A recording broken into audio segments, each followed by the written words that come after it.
I love how surreal this looks.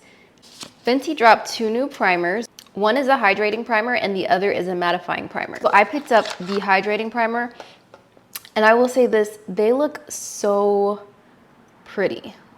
I was mostly surprised that it looked exactly how it was advertised. This is the primer I usually use. I think this size might retail for almost $16. I paid $39 for this one. I did my makeup with it today.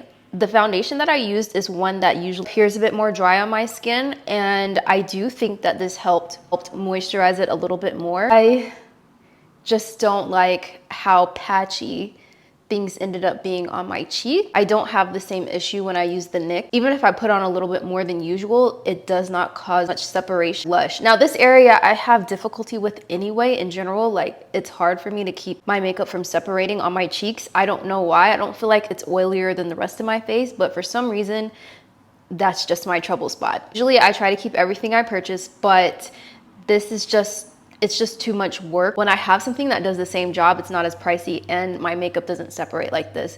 I'm sure if I was more seasoned with doing makeup, I could fix this up, but it's just a little bit too much for me. I do think if you have a really good technique and your skin is a bit drier, my skin is more on the normal to combination side. I think this will work better if you have drier skin. It does offer a good bit of hydration.